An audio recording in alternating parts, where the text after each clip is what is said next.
This is the Benjamin Zulu Global. Welcome our viewers from all over the world to the home of the Heart Matters. We're converging to learn together because when you know better, you can do better.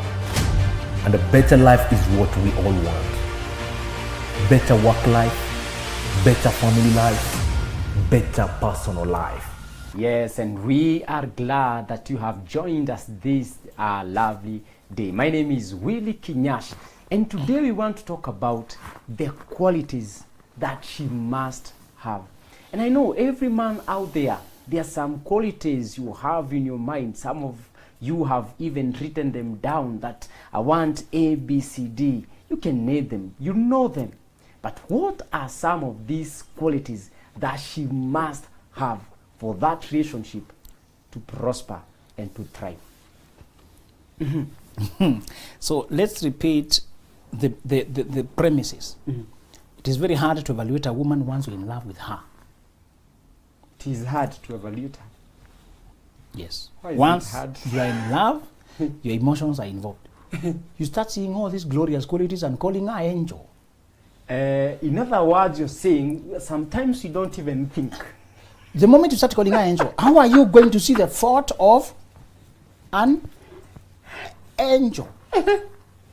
My queen. Yes. Men are in such a rush to attribute all the pet names to a girl just because they're attracted. Because they are used to living a nomadic life emotionally. Most single guys are just nomads. They come from here, marries on to this one. So they have forgotten the process of actually vetting.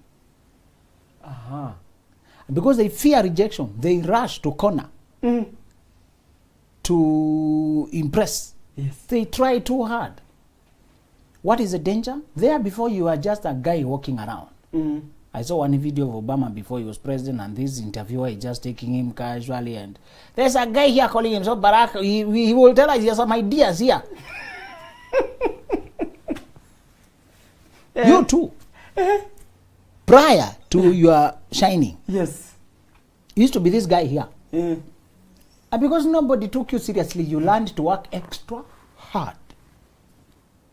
The biggest problem with men of dreams, they don't realize when their fruit begins to mature, and now they have respectability, now they have future, now people can see substance, now they have status. Men don't realize it. When their promise begins to show, and they themselves are now attracting people, they continue doing extra to win people. When you do not realize your seasons, you will not know when to change your behavior. And it seems so rare for a woman to accept you, and so validating. And when she can take in your vibe and say, "Ah, you stop it," and you enjoy that flirtatious thing. The way you used to do it among your boys in secondary school, college, when you are all just a group. And throwing your shots here and there, hook to see which one will drop where. But your trajectory was upward. You have actually the substance of the gentlemen that are needed by women, that are trustable, reliable, that can marry, that can maintain. Again, becoming a husband is a different creature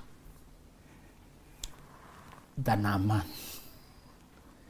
The type of men who marry are of a different order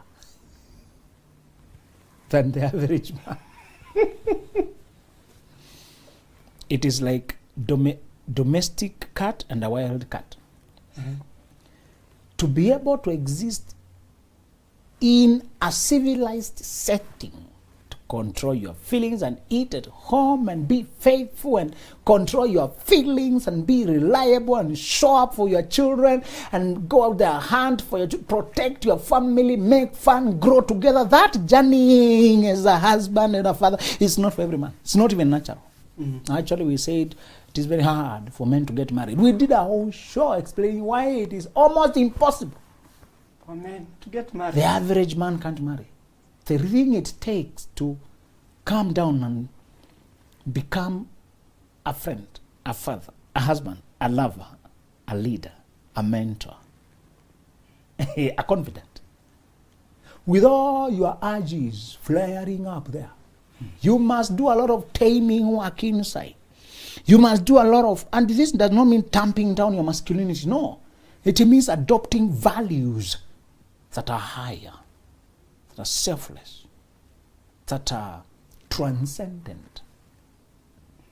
You have to become a patriarch to father well. Not every married man, I'm not discussing the types that are married. Some married for social reasons, but they are not husband. They're not fathers. No, some married because of money. They sire, but they don't father. Give me the description of a man who forgets 3 children of his. He got to that particular woman, and they are out there, and he's out here living like that's nothing. Is that even a human being? 3 children who are going out without identity, validation of their father, and he's out here living like nothing happened. We are discussing what things this woman must have, knowing that the moment a man falls in love and begins to like the woman, it's very hard to peer behind the mask. Very difficult. And why? Because he is used to a dysfunctional way of relating with women that targets at sexuality, hypes too much the feelings, lifts her body, makes her looks the subject of the discussion, makes everything to revolve around how he feels about her. Just because you see that song, one of them sang, to summarize how men think. I love you and I'm very confident you will not betray me. Nakupenda, tena nina imani sana. Just because you love her now, you are very confident that she will not betray you. Based on what? Just because you love her? That is basically the presumption men go with. The moment they love somebody, they start trusting her. And they're not saying, I have weighed you and you've passed the test. They're not saying, I have checked around. I have checked how your track record. I've observed. He is not. He's saying, I love you, therefore I am confident here. The childlike fundamental association error. You associate things that are not associated. These things are not related. Remember I said love and desire. Yeah. Because he has desire for her, he thinks she's capable of love. Love is about loyalty and life, longevity and commitment and stability and being reliable and values. Desire is about feelings, fire, electricity, chemistry. So he is feeling butterfly. And he has all these names and sensations and explaining how he feels. And now he thinks because he feels all this, she's capable of love in life, stability, and fundamental attribution error. Mm-hmm. Making a fundamental correlation about things that are not related. Let me disappoint you that most of the lovely women are not marriageable. They are not marriageable. How now? They're just charming. Delilah's very beautiful. Until you lie on their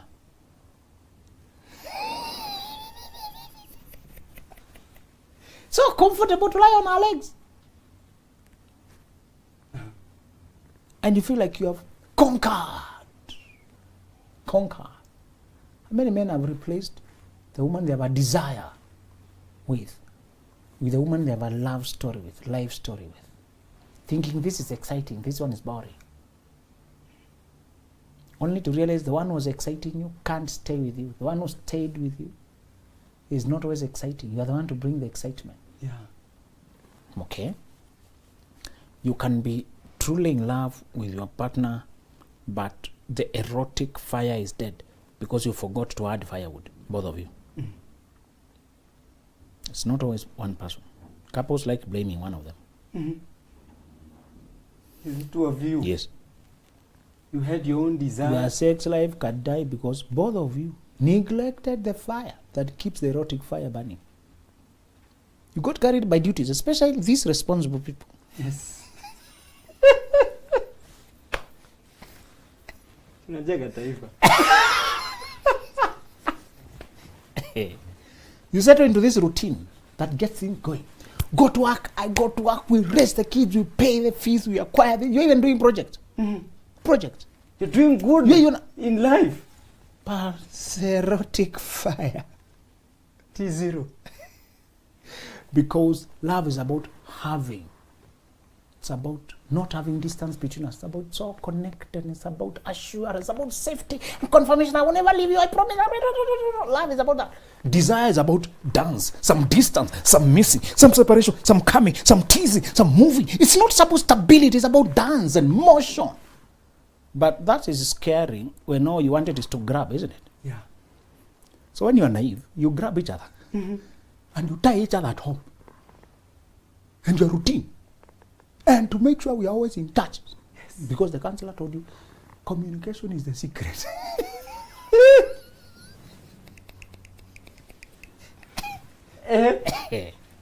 You know, a lot of motivational speakers just take the surface and they encourage you with it. That it's all about communication. So, and the duty for you, you're communicating. But with the time, even the communication is boring.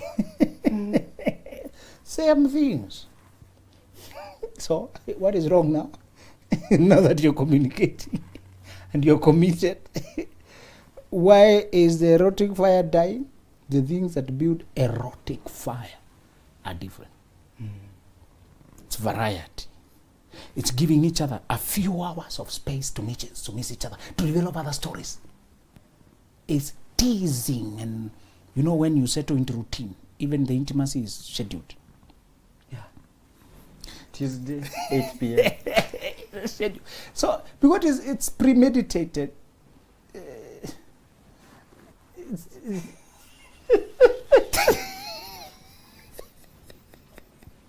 with time, it becomes a meal. It's just there. So when you ask them the comment, yeah, we're just there. Without knowing that the erotic dance requires teasing and a little bit of surprise and unpredictability. So that even if you have schedules for the days that are convenient, the manner in which you come at it is not obvious. Yeah. Some things about it are left to surprise and play and teasing, and you don't get romantic only on that day. And so to create anticipation and hovering around and teasing and suggestion and pulling back, and the erotic dance is very different. But many people are trying to settle, get assurance and security. Period. So you remain there being couple goals, but it's very dry between you and your couple goals. Because you neglected the erotic, the desire. The consequence, I was warning you the other day, if it gets dry at home, very soon, that fire will get burning elsewhere. Yeah. Be careful that your desires are happening at home. So that you're not, many people keep ogling around here, and we are not justifying it, but many people are ogling because at home it's boring. And how do you continue being excited about the same person? Because you lift each other to different places. Yeah. Intimacy is not a thing you do, it's a place you travel together. Wow. It's a means of transcendence. It's a means of surrender. You know, these other places you're in control. Behave proper. Take control of your work. Deliver targets. But that's the one place you can let go. That's the time you experience spiritual, deeper, inner connection with another. Few places do you become lost in experiences like that. But for lack of knowledge, we also make that a duty among other duties. Duties are anti-aphrodisiac. They kill desire. Caregiving is a loving act, but it's not erotic. What is loving is usually not erotic. It's just duty and caregiving. And with time, that's why many marriages go flat. Even when you gave it your all, you only gave duty and predictability. And what brings up desire? Unpredictability. The opposite. You get it? Surprise. When we were young and naive, I used to wonder why others came for surprise. If I want to give you something, I should just give you. Now I know surprise is vocabulary of desire. The unexpected. Oh my. Just that. A new angle. Just to show up with a new idea, a new angle, and teasing and play. Many people kill the child. They become serious. We're in a serious relationship. So, desire is playful. It's not serious. So you should have a serious, committed structure. When you say serious, you should only mean committed.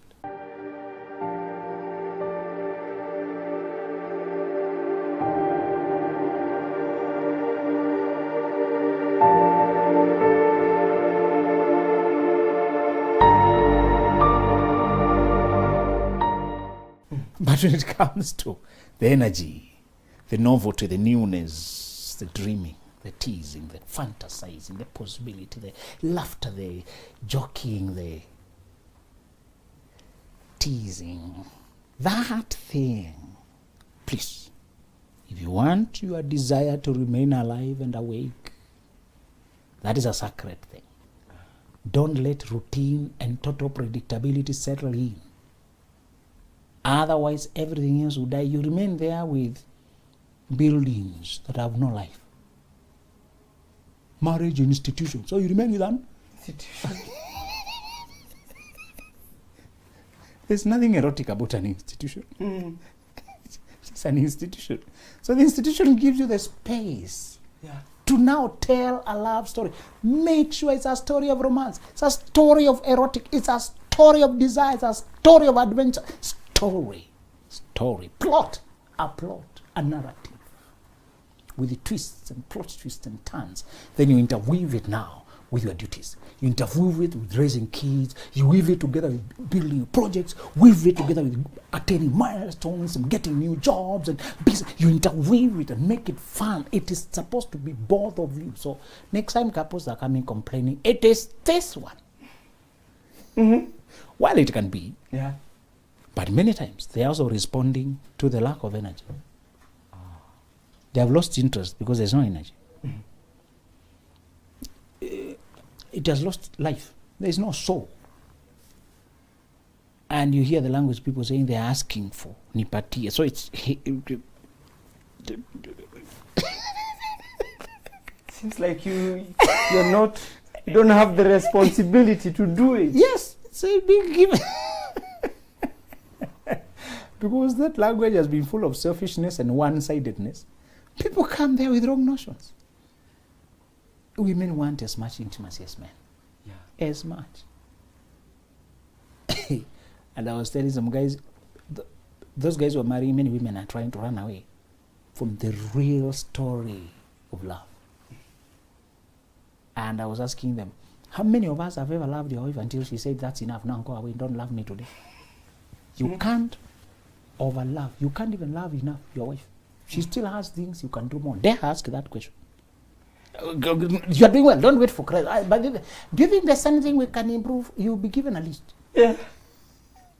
Women always know where else you can go. They are more attuned. They may not know how, but they know what we can do better. Now, if one woman always has things you can do better, what chance do you stand with the two? Well, polygamy is an escapism.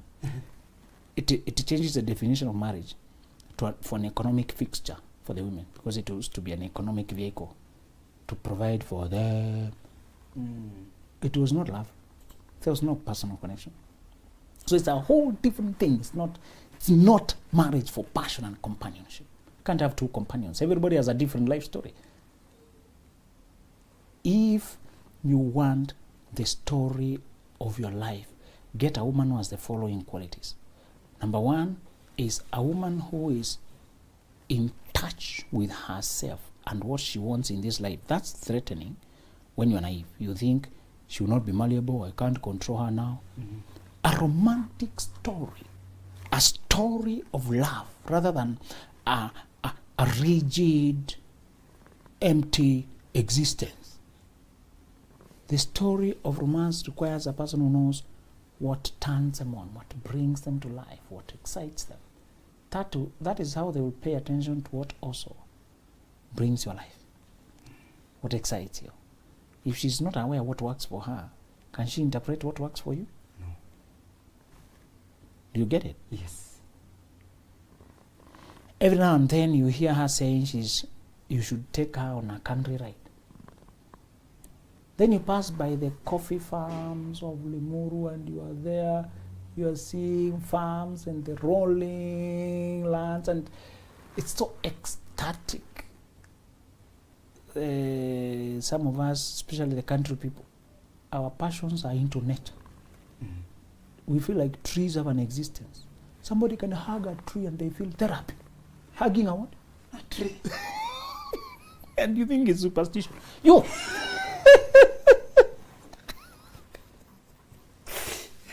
You know how I love to walk among maize crop? Maize crop talks to me. That thing talks to me. Especially when it is now big and I'm lost inside there. Yeah. It's up here and it's flowering, and then there's that scent, and when the wind comes, there's that sound they produce. That is ecstatic, man. Maize crop. Now, I'm lost in the maize crop. Yes.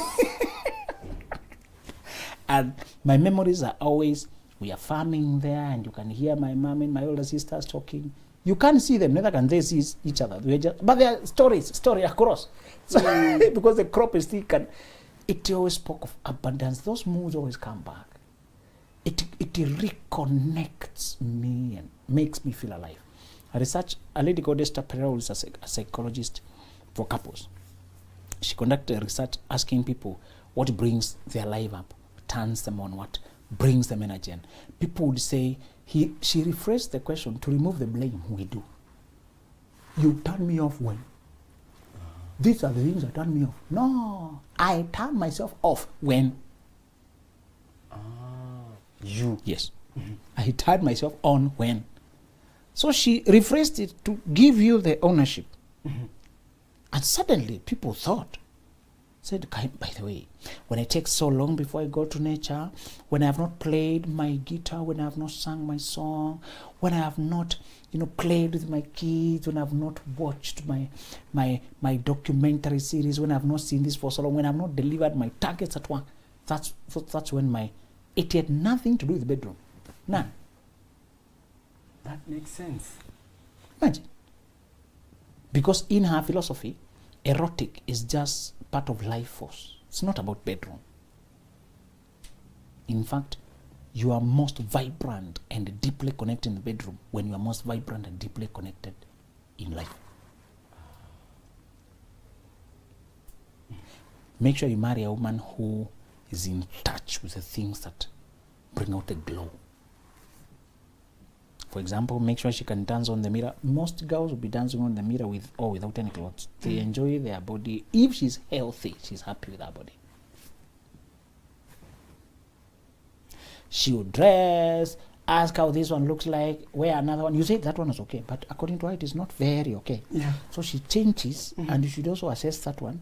Now you give the same comment, and according to her, she, again, yes. And you give the same comment. Because for you, little is changing. They are okay, all of them. Yeah. It's not always insecurity. It's just enjoying how she looks in all of them. A healthy woman is so in touch with her body, which is foreign to us as men. What is there about your body to keep obsessing your hairy legs? So we don't go to bathroom and we admire ourselves over the mirror, and this guy is there turning around, looking himself and saying, "Oh my God." What are you saying? We'll take you to hospital. When we lack that understanding as men, what happens? You marry a woman whose identity is in money, materials, class, whose identity is in you praising her, identity is in her serving people, everything else except herself. The moment you try to tell her, "Oh, I like your legs," she distracted. Those legs, I don't even like them. They're too fat nowadays. What is that? You're trying to admire her hair? The way they did it so badly. Forget it, don't even remind me. I even want to undo it. what will you do? How can you praise that woman? That may seem simple, but it's big. A lady who is not in touch with her beauty, something is wrong. Some can't face themselves in the mirror because of deep body shame. They were ashamed and they need healing. Don't marry her when she's still ashamed of her body. What if I have already married her? And that is, there is healing, of course. There's a place we're going to talk to. But that is the 100th reason you should not date girls who have not matured. Many have not come home to appreciate how they're created. They don't even know why they like you. It's all emotions.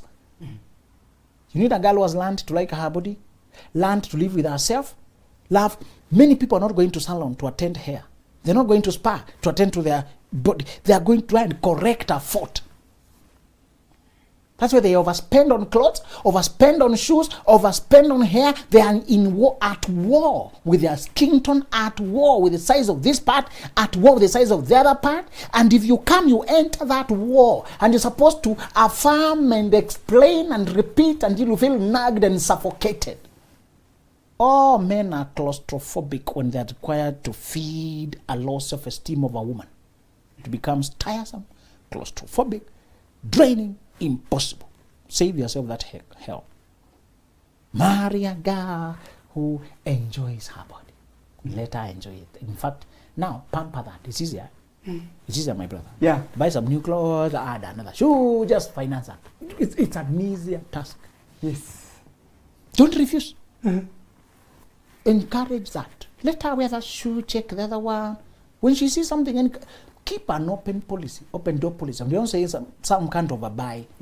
But a woman must come around to maturity. They're usually not extravagant or trying to keep 200 shoes in the house because they are attached to things and they must cling to this one. No. Most mature women, you don't find them 50 shoes. It's quality. In fact, they use their things after a certain period, they dispose that, they move on to. So you never find them with 5 wardrobes of clothes. Yeah. They are not, that's not a secure person. They have too much attachment to clothes. When it is this year, what they're using this year, maybe a second year even, but you see them now phasing out, because they also want air. Most mature people they don't want clumped, clustered, littered, full, congested house. That's not how they be when they mature. I want a clean place that is elegant. And because we are coming from places where some people never saw a house they could organize, we are all clumped in one room. Yeah. You are congested there, all of you. So some of them have to learn how to organize a space where it's only them. The one thing, get a woman who's in touch with her beauty, her inner self, and she's aware of herself. And you hear her saying, I admire my face. You don't talk like that a lot, but you need that woman to talk like that. Are we together? Yeah. We, as men, we project our values, our way of life, and we miss it. You don't expect a guy to be admiring his behind his eyes.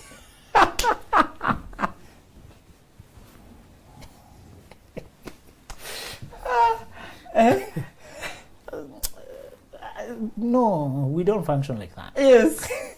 A guy can take a while admiring his car. Yes. Now you're talking. And explaining to you the journey with this machine. Yes. That is something now, a gadget or something. Yeah. It's an achievement. But you need your woman who can admire her own body. If she doesn't, she will keep thinking that she's not good enough, that when you look at other women, it's because you admire them. When you keep looking, it's because you are compared. It's because too much insecurity, because she's out of touch with her own value.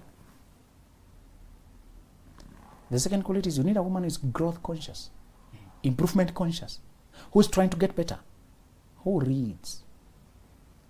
The most admirable posture for any girl is when she's curled on a seat with a book.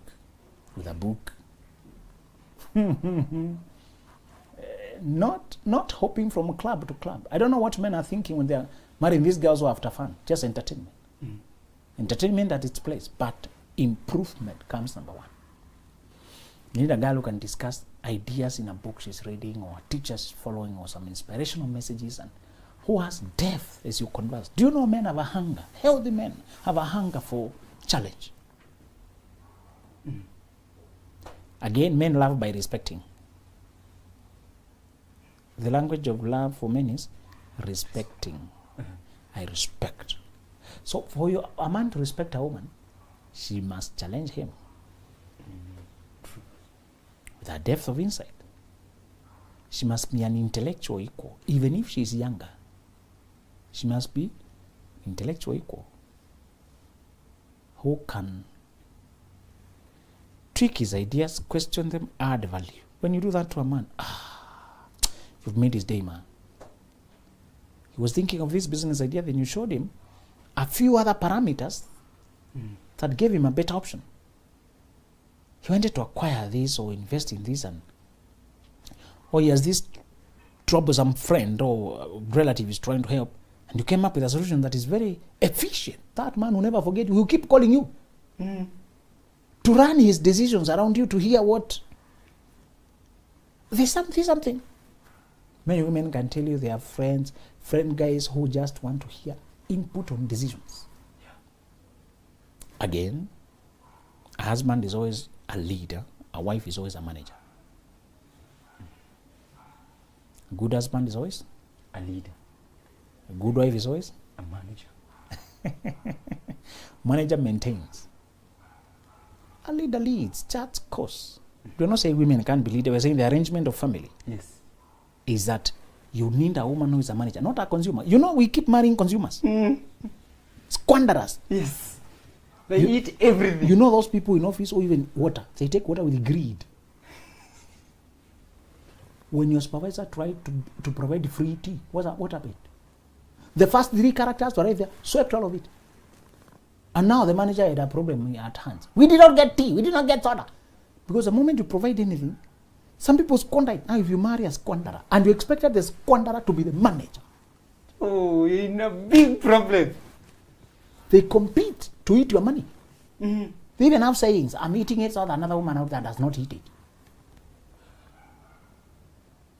You be eaten at home and eaten out there. The second quality. A woman who is improvement conscious, who keeps seeing potential, who encourages you, you try better, we go forward as a family, we expand, we try new things, who is patient when patience is needed, who can be quiet to incubate projects. Some women can't. It's impossible. They tell their cousin, tell their sister, telling each one not to tell anyone.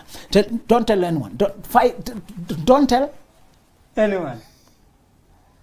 the small projects we're considering of keeping chicken. They go and preach all over. Because they're excited, they are not improvement conscious, development conscious. When you're development conscious, you know, you need to be quiet to incubate things until they mature, isn't it? Yes. That just by saying it, you can abort it. The other person destroys the idea. In competition comes up, discouragement comes up, the vibe changes. Remember, improvement conscious is not a small thing. You need a woman who herself is trying to get better, and when she comes to your life, she's a manager, and our focus is we are incubating what we have to improve, to get to the next level as a family, to acquire new things as a family. Yes. Wow. Thank you so much. And so, men out there, you can have 1,001 qualities you're looking for in a woman, but these 2, keep them at the tips of your fingers, that when she's coming your way, at least she can be a manager, someone who will manage that which you go out there to look for, and you will enjoy that marriage. So thank you so much for joining in. My name is Willie Kinyash. This is the Benjamin Zulu Global. Welcome our viewers from all over the world to the home of the Heart Matters. We're converging to learn together, because when you know better, you can do better. And a better life is what we all want. Better work life, better family life, better personal